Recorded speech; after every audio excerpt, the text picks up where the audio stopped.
Are you constantly on the front lines, navigating the intense demands of emergency services while silently battling the toll it takes on your mental health? In today's episode of Beyond the Badge, I'm going to dive deep into the emotional landscape of first responders and provide you with some practical strategies to help you find peace, resilience, and balance through the chaos. Whether you're facing burnout, PTSD, or just need a moment to breathe, this episode is your guide to turning your stress into strength. And today we're going to tackle one of those most important but often overlooked aspects of your life in emergency services, your mental well-being. From the impact of constant trauma exposure to recognizing early signs of stress and burnout, we'll explore how you can protect your mental health and build resilience.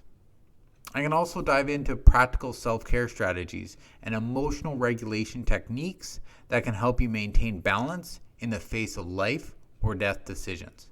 So whether you're currently struggling or just want to improve your emotional toolkit, stick with me. This episode's for you. Welcome to Shields Down, Healing for First Responders, the podcast dedicated to supporting and empowering those who serve on the front lines as they navigate the challenges of PTSD and trauma. Each episode, we shine a light on the emotional realities faced by first responders. Together, we'll explore stories of resilience, gain insights from mental health professionals, and uncover practical tools to guide recovery and growth. So whether you're a first responder facing PTSD or someone who supports them, Shields Down offers connection, hope, and a path forward. So let's take the first step together. Put your shield down, reclaim your strength, and remember, you're not alone. Tune in and let the healing begin. So frequent exposure to traumatic events, high stress situations, and life or death decisions are going to take a toll on your mental health. Now, some of the common challenges such as burnout, PTSD, and emotional exhaustion we face or are faced with due to the nature of our work. You know, we have those tough situations that we have to run into while others are running out. So when you have frequent exposure to these traumatic events, it's going to cause a consistent mental burden. First responders, we're routinely exposed to these. And this continuous exposure is going to create these unique psychological burden. And as professionals, we must begin to process what we witnessed while maintaining composure in the face of the chaos. Over time, dealing with the same situations or certain situations that might be bothersome to others, we begin to become emotionally numb to, and we begin to detach. And this may cause that heightened sense of anxiety, and it's going to make it challenging for us to cope with everyday stressors. Now, when you add all these together and you keep putting all these different feelings in the rocks of pain within your backpack, it's going to accumulate and build and build and build, and it's going to result in the development of post-traumatic stress disorder. Now, each traumatic incident, it might seem manageable in isolation. If you're just looking at the one incident, you're like, oh, yeah, I can deal with that. But over time, you add more incidences and different exposures and different situations, or they're going to cause more symptoms. And then your PTSD is going to come to the surface, which are going to cause you to have flashbacks, nightmares, hypervigilance, intrusive thoughts really may start to affect your daily life. And then the stigma around mental health in the field of first response often leads to us being unsupported because we don't report these symptoms. We're too strong. We're too big. We can get through this on our own. And it leaves many of us suffering in silence. You want to begin to address your PTSD early and get the support you need. Because it's like when you create that mountain out of a molehill. Here's an example. You have stress. And stress is a normal part of life. And you take a rock and you put it on the ground. And then you have more stress. You put another rock. And then you have more stress. You put another rock. And over time, it builds and builds and builds and builds. And then this small little rock pile is now a mountain that you are going to have to deal with. So if you're able to address the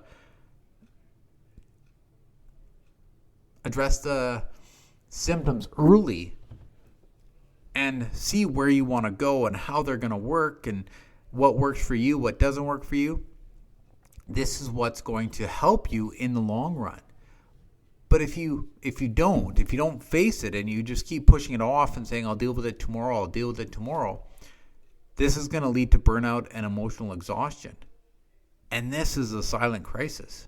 This is a time that, people often, sometimes I guess, take their lives or get so burnt out that they have to go on stress leave from a job that they absolutely love because they're burned out. And it all stems from not dealing with it. And the emotional demands of our job, we have to deal with these as they're small. Because if they get big, that's when it's going to break you. That's when it's going to make it a lot more difficult and harder to change your life. Now, we're expected as first responders to maintain a tough exterior, especially when we're struggling internally.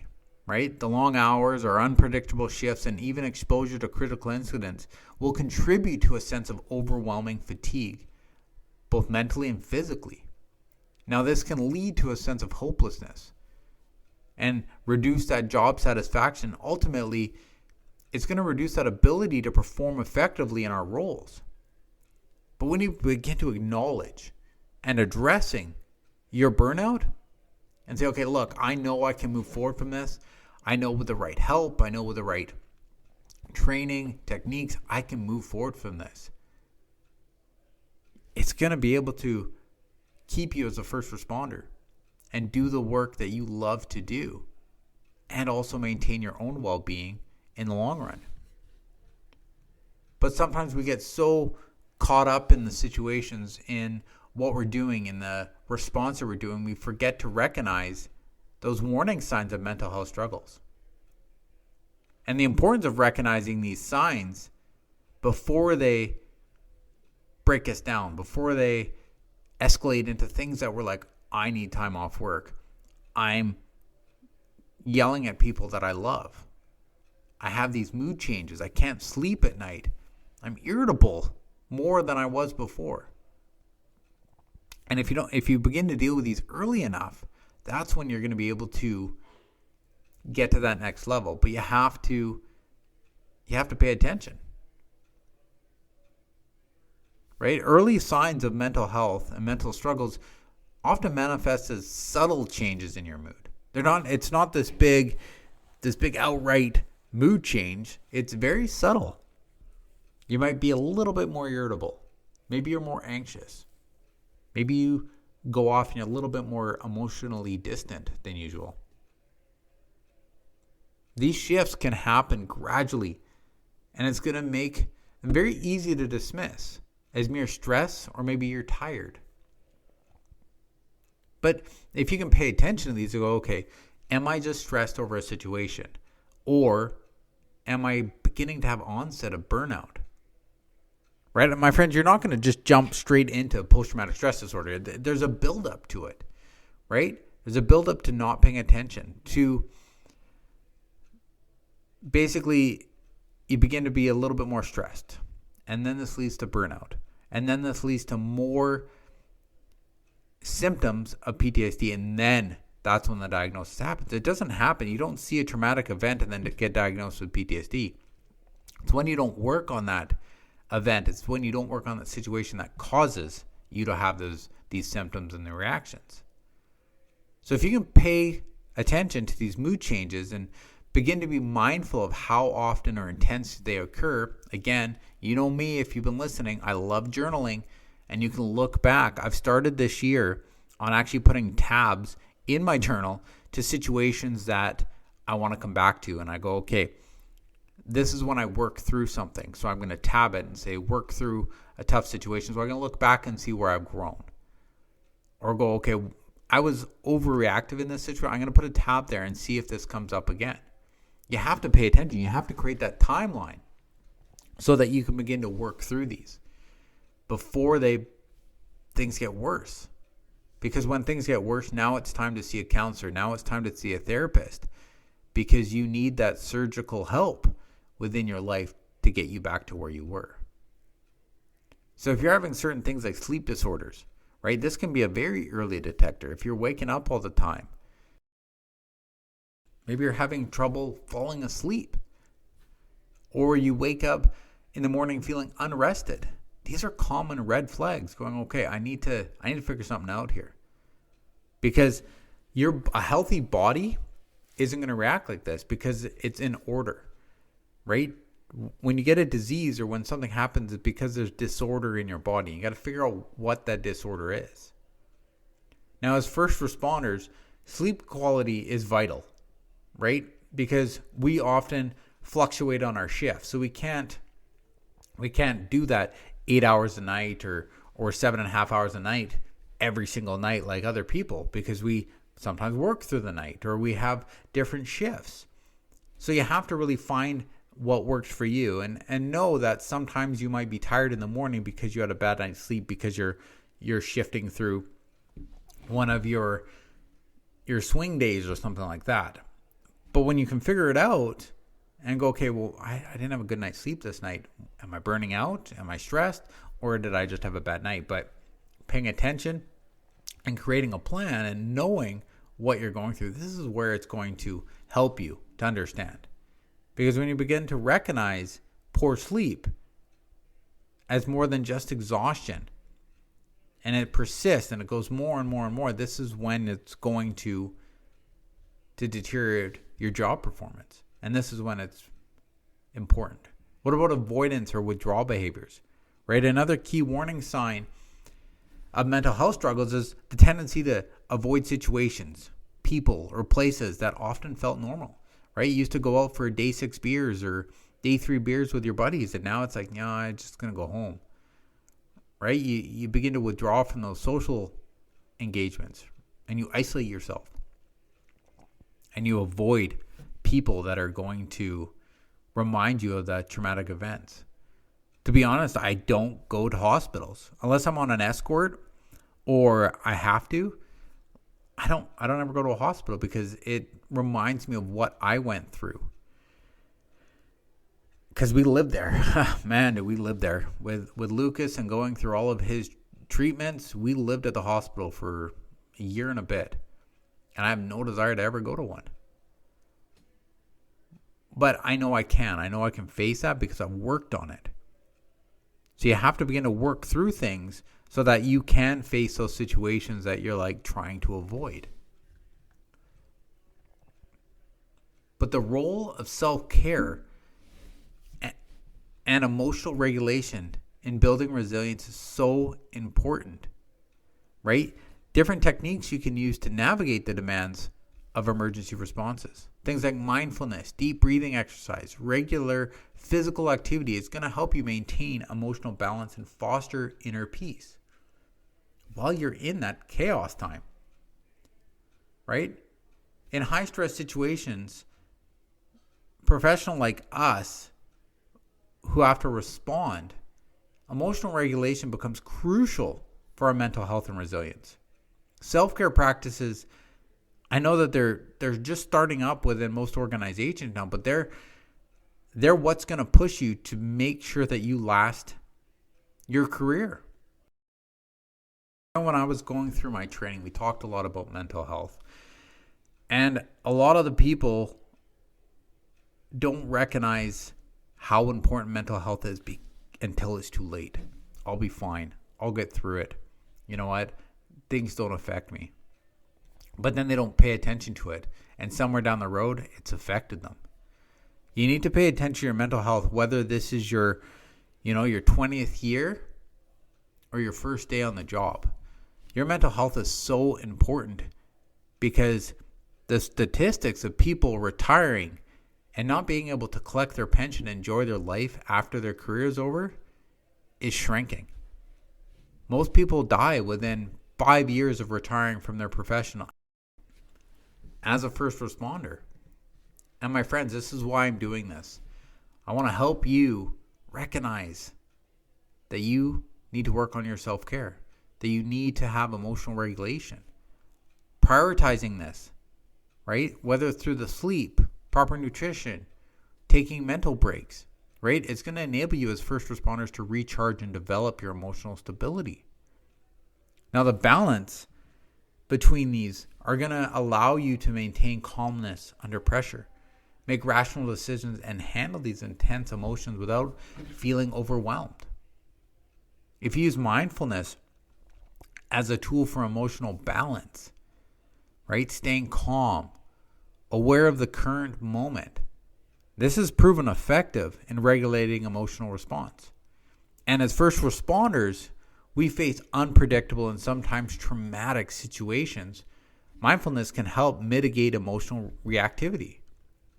So by focusing on the present moment without judgment, you can avoid getting trapped in spirals of anxiety and frustration. So practice mindfulness in daily life, even in these short intervals. When you get on a break, take 5 minutes. Just close your eyes and be mindful of what's around you. Because this can help maintain that emotional balance, foster greater resilience, and create a sense of control in these chaotic environments.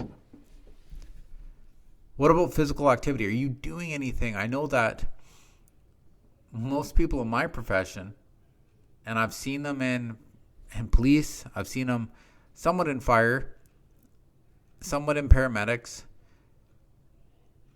and it's when we're going through and we're so working so hard in our lives, we forget that regular physical activity is helpful, not only for our physical well-being, but our mental well-being. So if you can do different things like running, walking, strength training, yoga, this releases those endorphins, which are natural mood boosters. And they're going to help you. They're going to regulate your thoughts. They're going to help to regulate that emotions. And it's going to enhance your mental clarity and help you to process your emotions and make it easier to return to work with a more balanced state. So I want to leave you with a little grounding exercise. I've shared this before. I'm not sure if you were ready to hear it then. Maybe today you'll be ready to hear it. So what I want you to do is at some point during your shift, if possible, try this exercise. So find a quiet space and take a few moments to sit quietly where you won't be interrupted. Now take 10 deep, slow breaths. Inhale through your nose for the count of 4. Exhale through your mouth for the count of 4. Begin to focus on your breathing, entering and leaving your body. And as you're doing this, look around and identify 5 things that you can see, 4 things you can physically touch, 3 things you can hear, 2 things you can smell. And when you've labeled these all, take one big deep breath. And then when you've completed this grounding exercise, reflect on how you felt and allow yourself to release any residual stress. Now, this exercise can help you transition from an intensity of that job or of that call into a more peaceful, grounding state. And then, as always, I love them. Journal it. Write about how it affected you. Did it work? Maybe it didn't work for you. Maybe this is something you don't like to do. Then find a different source of mental clarity that you can do. Your life matters. And I want you to live it as long as you can. So as I wrap up today's episode, remember that your mental health is just as important as the lives that you're protecting and serving every day. The weight of trauma and high stress situations in emergency service, it's real. but you don't have to carry it alone or let it define your path. So by recognizing these early warning signs, prioritizing self-care, and integrating grounding practice into your daily routine, you can build the resilience needed to navigate the tough challenges that we face and can also preserve your inner peace. Now, if today's episode resonated with you, take time to reflect. Try out some of those strategies that I discussed. Whether it's simple breathing exercises after your shift, during your shift, maybe you're at a place where you need to reach out to professional support. That shows strength, not weakness. Get the help you need because every step you take matters. Thank you for tuning in to Shields Down, Healing for First Responders. Remember, healing is a journey and each step forward matters. Now, if today's episode resonated with you, share it with someone who might need it. And don't forget to subscribe for more stories, insights, and tools for recovery. Together, we'll build a stronger, more resilient community. Until next time, stay safe, stay strong, and we'll see you on the next episode.